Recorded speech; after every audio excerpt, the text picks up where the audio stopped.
Would the clerk prepare for the countdown, please? 2 minutes. Just prepare. Okay.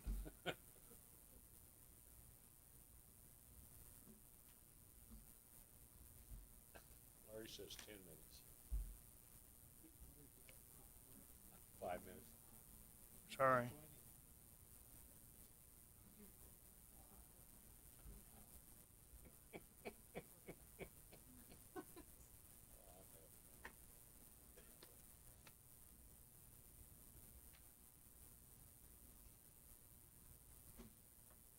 Okay, it being 5:59, the clerk will start the countdown.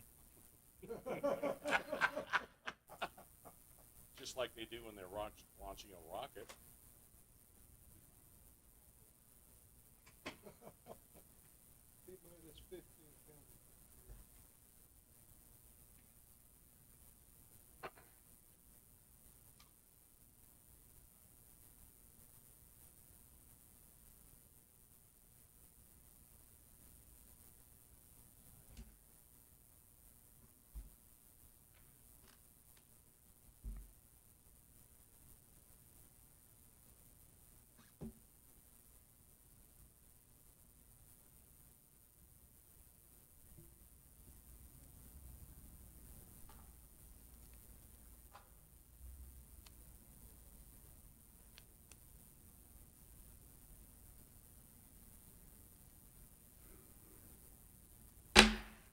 Clerk, call the roll.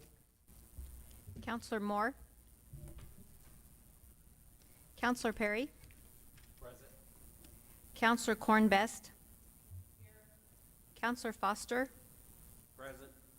Counselor Corn? Here. Counselor Oropesa? Here. Counselor Heldenbrand? Present. Counselor Arnold? Present. Counselor Sanchez?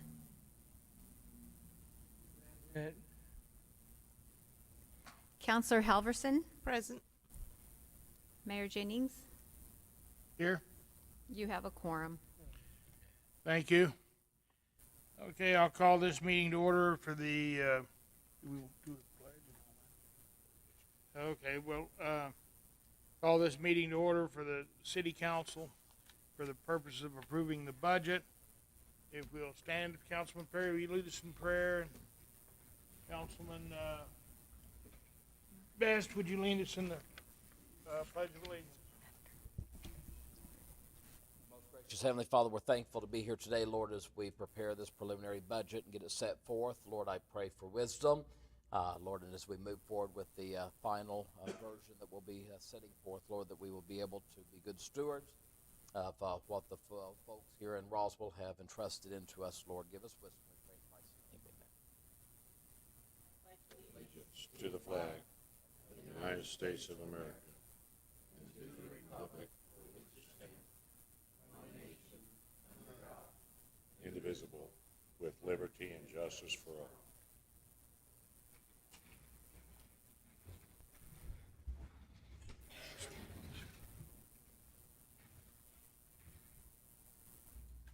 Okay. Thank you. We'll call this meeting to order. Mr. Neeb, would you like to start us out, or would you like to start with, Mr. Mayor? If I could make a motion to approve the agenda. oh, Make a motion that we yes, approve the agenda. you may make a as motion to presented. approve the agenda. Yes, Councilman Perry. Make a motion to approve the agenda as presented. Motion to approve the agenda is seconded by motion made by Councilman Perry, seconded by Council Lady Halverson. Is there any objection? Seeing none, the motion is to approve the agenda as it is directed. So, Mr. Neeb. Mr. Mayor, City Council, earlier this week we had a workshop with the City Council in order to discuss the preliminary budget. Tonight we'll talk about any of the changes, which there are none. Each one of you should have received a final preliminary budget booklet as well as an updated summary sheet for your review and as you consider the adoption of preliminary budget fiscal year 22 to 23. I'm going to turn it over to Mr. Fuentes and Ms. Davies from here because there's not a lot of changes from it before. So we'll go through a couple of the information so that everybody understands what's in there, and then we'll answer any questions at that time. Mr. Fuentes?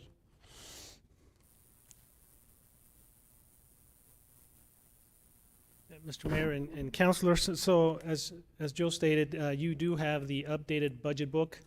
The last book was an older version that the Finance Committee reviewed, and so what you have incorporated some of the changes, and of course you have the ledger size summary sheet that now ties to the detail which makes up the book, and so this is only just the first page of the summary sheet that you see up on the slide, with the focusing on the general fund. And as you can see there, it is balanced. And all of the funds, if you look at the summary, they're all balanced in accordance to DFA guidelines. If approved by the council tonight, then Finance Department is prepared to submit it by the deadline, and that will move us forward into the final. We should be getting a interim budget approval letter by the end of July. As Joe stated, Mr. Mayor and councilors, the budget book that is before you does not have any other additional changes that we already discussed in the workshop and all of the Finance Committee meetings. So with that, I do have the slides.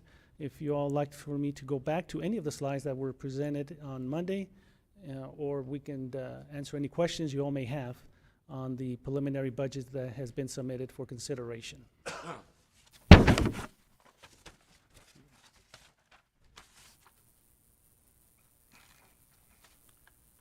Okay, members, Councilman Corn, would you have any wishes as Chairman of the Finance Committee? Would you have any wishes or on how we proceed?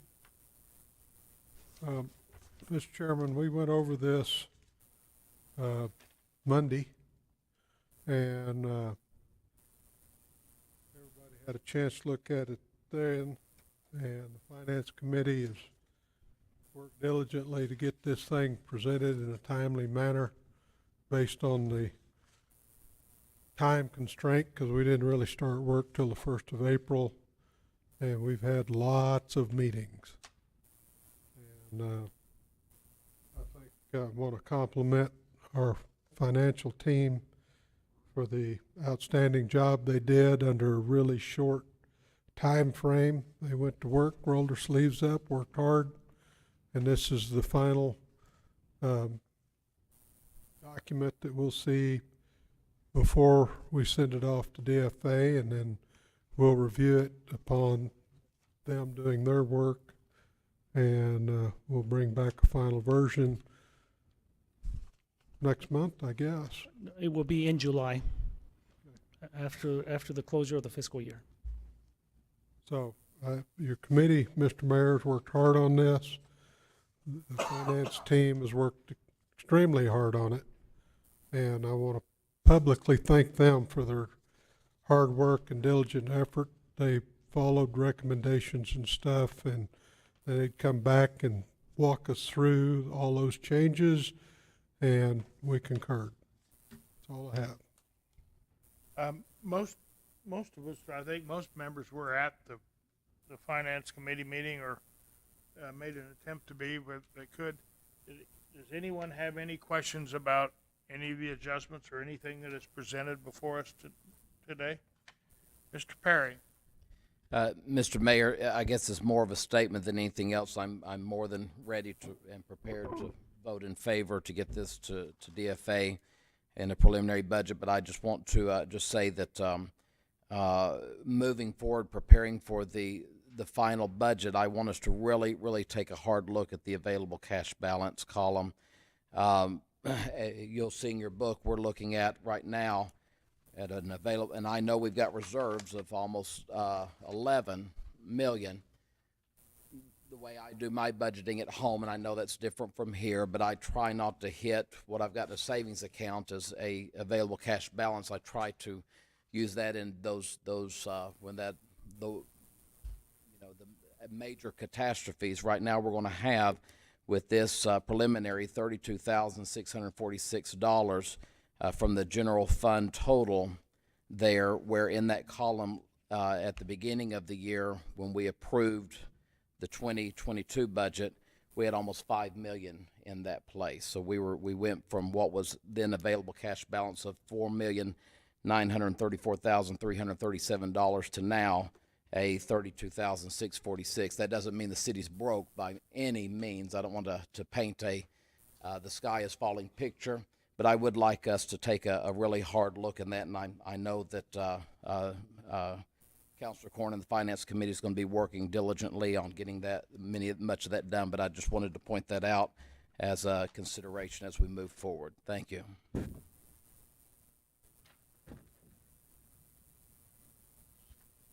Well, I think in the last budget, as I recall, there were a number like 100 or 150 employees that retired because of COVID, and I'm sure that probably put a little extra money in your budget.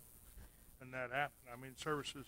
That was 2 years ago, budget from 2 years ago. Well, Yeah, last year's budget was that budget. You are correct, Mr. Mayor. There was a budget. The 2021 budget was indeed written that way, but the 2022 budget, which is what we're currently under, started with an available cash balance of $4,934,000.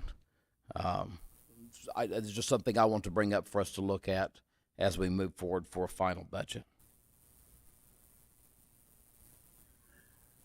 well, when we started, we only had one grappling truck running for a while. Now we went up to 4, and now we're back down to 3. And we didn't. I'll bet this doesn't even have a new grapple truck in here. This budget. Mr. Mayor, councilors, no, there is no new grappler truck in this budget here. That was not an item that was requested to be in there. Might be. Mayor. It's Councilman Hildebrand. Mayor, council members, I agree with you, Councilor Perry, but we do not know what our cash balances will be until we get the final books closed. And that number may balloon. We do not know what the cannabis sales will do to us. I think there's some variables out there, so this number being at this level does not bother me one bit. And so, I think it's the object of the city we're not here to save money, we're here to spread the money around as we see fit by this council, and it's not to have a large balance when it's said and done. That we have a responsibility to the citizens of this community to make sure that we're delivering the services and that we do have this budget balance. So I'm not concerned with this number at all, because I believe our gross receipts are coming ahead of what was originally planned. So I'm okay with this budget. Mr. Corn. Mr. Councilman Mayor, Corn. Yes. make sure everybody's had the chance to speak first one time before I. Go ahead. Well, I just wanted to reiterate what Councilor Hildebrand said and this also is a preliminary budget. And so we all know preliminary is just showing that we've looked at it, we kind of have an idea, but we also know that our GRT is at about a 4 million above what we projected, and that's not built into this. So we have balances that we know we're going to come and be more. And so it's good. I remember a former city manager used to say we budget to zero. Anyway, just because if we're taking in more taxes than we're spending, then we're taxing too much, and we need to. So we should have it balanced almost to zero. And at the end of the balance, I mean, if you look at this projection, has us at $32 million cash on hand at the end of the 2023. So I see that we're in good shape. But we do need to make sure that we keep an eye on it. I yield. Representative, but Councilman Corn. Thank you, Mr. Mayor. Thank you, Councilman. I want to remind or inform everybody, because only people on the Finance Committee probably caught this or one of the many city councilors that came to our various meetings. We started out on 418 with a negative $4 million. And we worked diligently to scrub through, and at one point we had it available cash balance of 1.5, and then we got down to the 783, and we're finally where we are today at 32.6. So that's all part of the process when you start it. We first had to find almost $4 million, and we whittled it down and massaged it and changed some things, and there's some changes in accounting practices in this proposed budget. There's some change in the way we're allocating expenses to various departments. So we looked at a lot of different avenues to come up with this budget, and I think we did, based on the time we had, we got a lot accomplished.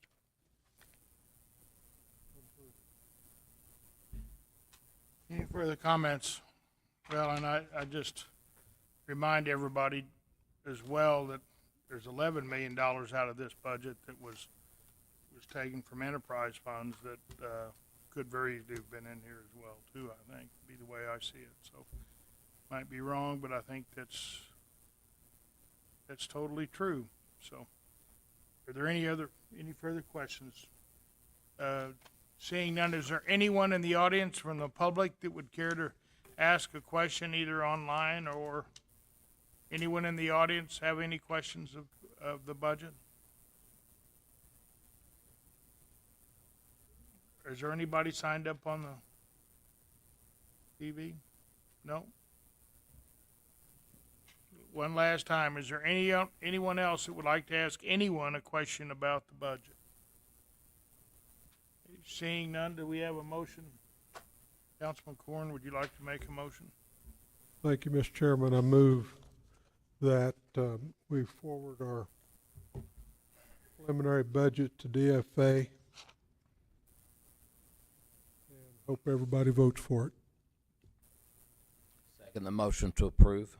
We have a motion in favor of, a motion to move the budget on and send it to Santa Fe to DFA for approval from our Finance Committee Chairman, Councilman Corn, seconded by Councilman Perry. Any further discussion? Seeing none, the clerk will call the roll. Counselor Perry? Aye. Counselor Corn Best? Aye. Counselor Foster? Aye. Counselor Corn? Aye. Counselor Oropesa? Yes. Counselor Hildenbrand? Aye. Counselor Arnold? Yes. Counselor Sanchez? Aye. Counselor Halverson? Yes. Motion passes. By a vote of 7 yes, 3 ayes, and no noes, the motion is duly passed the Senate. We'll send this vote on. I didn't know we had that many sailors singing aye, aye. But, so. The rules say you say aye. Thank you. So.